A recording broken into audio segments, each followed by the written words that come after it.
Picture this. The stadium is packed. 80,000 people on their feet. The ball is at the striker's feet. He dribbles past two defenders. He shoots. He scores. And you have absolutely no idea what the commentator just said. That is not going to be you. Welcome back to the channel. I'm Nina, and today we are getting you completely ready for the 2026 FIFA World Cup. We are talking about every word, every phrase, and every expression you need to understand the beautiful game in English. From the pitch to the penalty spot, from the goalkeeper to the golden trophy. By the end of this episode, you will be able to watch any match, talk to any fan, and follow every moment like a pro. So stay with me, because this one is going to be good. But before we kick off, do me a quick favor. If you are learning English and you want more content like this, hit that subscribe button and give this video a like. It really helps this channel grow, and it helps me bring you more episodes every week. Okay, let's go. The big picture. What is the 2026 World Cup? First things first. Let's talk about the tournament itself. The 2026 FIFA World Cup is going to be historic. For the very first time, the tournament will be hosted by not one, not two, but three countries: the United States, Canada, and Mexico. Now, that word hosted is really important. The host countries are the nations that receive the teams and the fans. They organize the games, prepare the stadiums, and welcome the world. And speaking of welcoming the world, this World Cup will feature 48 national teams. That is more than ever before in history. The tournament runs for 1 month and 8 days, from June 11th all the way to the grand final on July 19th, 2026. There will be 16 host cities in total. 11 in the United States, 3 in Mexico, and 2 in Canada. The final will be held at MetLife Stadium in New Jersey, right near New York City. And here is a fun fact for you. The legendary Estadio Azteca in Mexico City will make history as the first stadium to host a World Cup match for the 3rd time. And the AT&T Stadium in Dallas will be the largest venue, with a capacity of 94,000 people. Let's review a few key words from this section. Host country, the nation that organizes and receives the tournament. National team, the group of players representing their country. You can also say squad. Stadium, the giant bowl-shaped building where the matches are played, with grass in the center and thousands of seats all around. Tournament, the full competition with all the rounds and matches. The people, who's who on the pitch. All right, now let's talk about the people involved in a match, starting with the players. A soccer team has 11 players on the field at a time. They are organized into positions. The goalkeeper, also called the goalie or the keeper, is the player who protects the goal. Only the goalkeeper can use their hands to touch the ball, and only inside their own penalty area. In front of the goalkeeper, you have the defenders. Their job is to stop the other team from scoring. The center back is the main defender in the middle of the defense. You also have the right back and the left back, who play on the sides. In the middle of the field, you have the midfielders. They connect the defense and the attack. You might also hear the terms right wing and left wing for players who play wide on the sides. And up front, you have the strikers, also called forwards or attackers. Their main job is to score goals. The center forward is the main goal scorer at the top of the attack. Now for the team staff. The coach, also called the manager, is the person who leads the team and makes the big decisions. You might hear British fans call the coach the gaffer. That is a casual nickname for the head coach. The captain is the player who leads the team on the field. They usually wear an armband to show their role. The substitutes, or subs, are the players sitting on the bench, waiting to come on if the coach needs them. And finally, the referee, or ref for short, is the official who controls the game. They make sure everyone follows the rules. They are helped by assistant referees, sometimes called linesmen, who stand along the side of the field with a flag. The pitch, where the magic happens. Now let's walk through the field together. In soccer, the field is usually called the pitch. This is especially common in British English. American English speakers might say field, but pitch is the term you will hear most during a World Cup broadcast. The pitch is divided in half by the halfway line. At the center of the field is the center spot, surrounded by the center circle. This is where the kickoff happens at the start of each half. At each end of the pitch, you have the goal. The goal is made up of two posts called goal posts, connected at the top by the crossbar. Behind the goal posts, there is a net that catches the ball when a goal is scored. In front of each goal is the penalty area, also called the box. Inside the box is the penalty spot, where penalty kicks are taken. Along the edges of the pitch, you have the touch lines on the long sides and the goal lines on the short sides. At each corner of the pitch, you will see a small flag called the corner flag. When the ball goes out over the goal line and is last touched by a defending player, the attacking team gets a corner kick from that corner.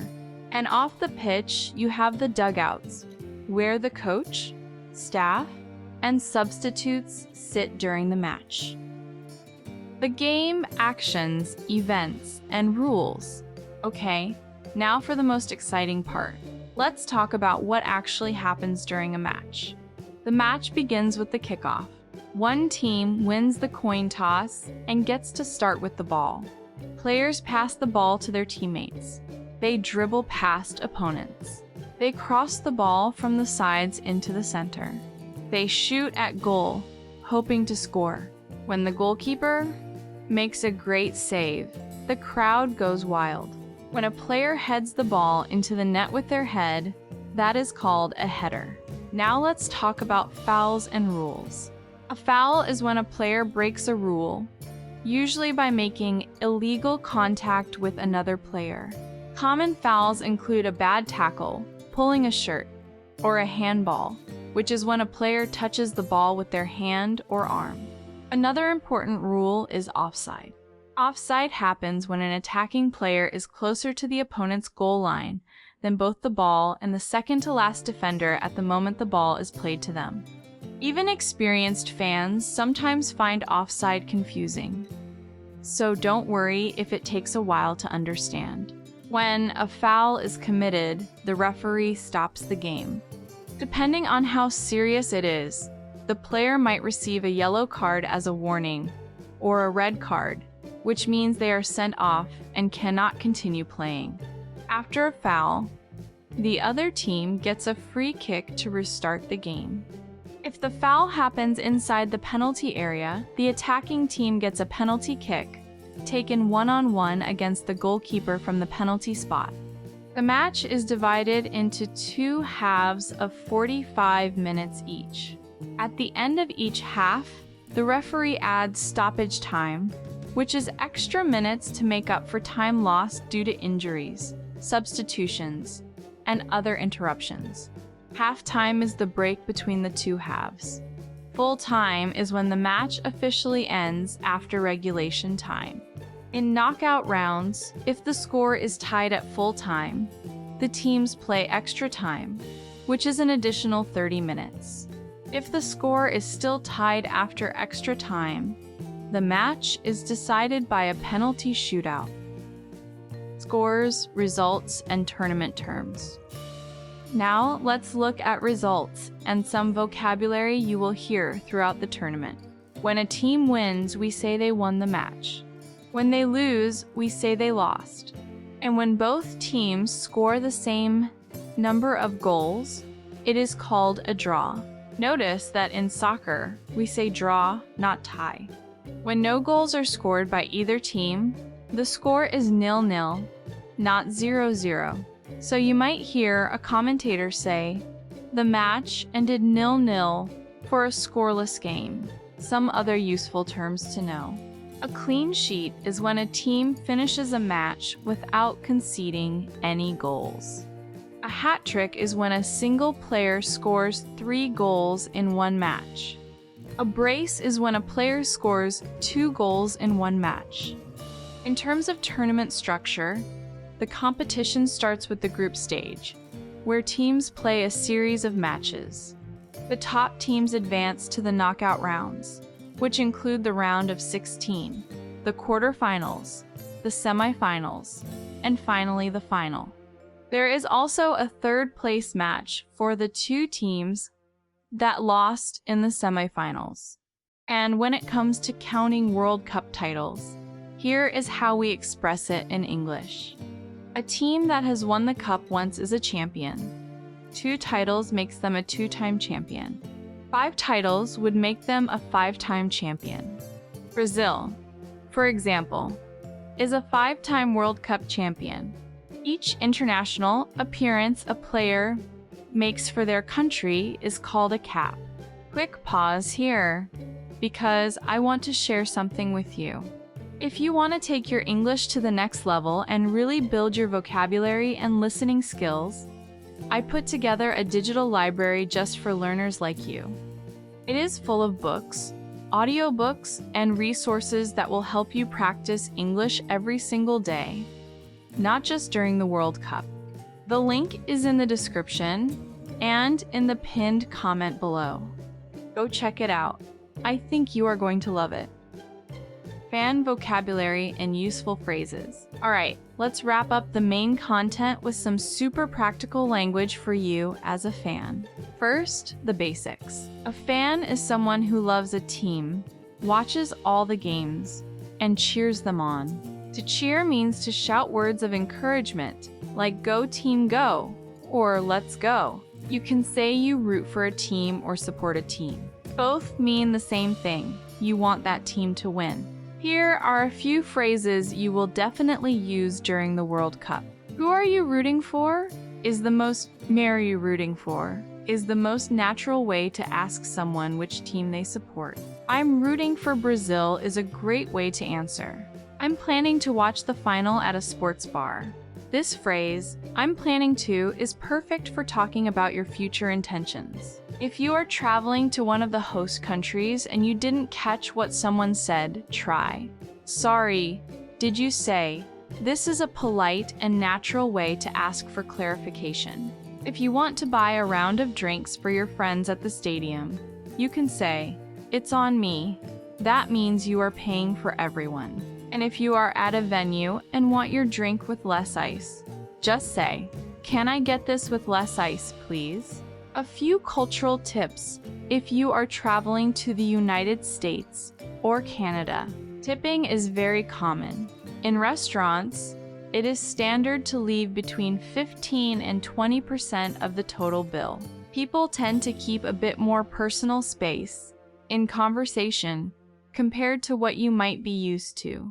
And arriving early to the stadium is considered a sign of respect. One more important thing. Remember to use the word soccer, not football, when you are in the United States. If you say football in America, people might think you are talking about American football, which is a completely different sport. Vocabulary Corner.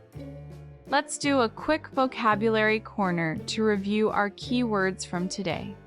Host country, the nation organizing the tournament. Squad, the group of players representing a country, more specific than just team. Pitch, the field where the match is played. Goalkeeper, the player who protects the goal. also called goalie or keeper. Striker, the attacking player whose main job is to score goals. Referee, the official who controls the match. Foul, an illegal action against another player. Offside, a rule violation, when an attacker is in an illegal position. Draw, when the match ends with equal scores for both teams. Nil, the word used for 0 in a soccer score. Clean sheet, a match where the goalkeeper concedes no goals. Hat trick, 3 goals scored by one player in one match. Stoppage time, extra minutes added at the end of each half. Extra time, an additional 30-minute period in knockout matches. Root for, to support and cheer for a team. Listener challenge. Now it is your turn. I have a challenge for you today. Leave a comment below and tell me, who are you rooting for in the 2026 World Cup? Use the vocabulary from today's episode. For example, I'm rooting for Brazil. I hope our striker scores a hat trick in the final. Use the words. Practice the phrases. Show me what you learned. And that is a wrap for today's episode. You now have the vocabulary, the phrases, and the confidence to watch the 2026 World Cup in English. From the kickoff to the final whistle, you are ready. Learning a language is a lot like training for a big tournament. You do not get there overnight. You practice, you make mistakes, you get back up, and you keep going. And little by little, you get better. Keep going. If this episode helped you, please give it a like and share it with someone who is also learning English. Subscribe to the channel so you never miss a new episode. And drop your comment below. I read every single one. I will see you in the next episode. Take care and keep learning.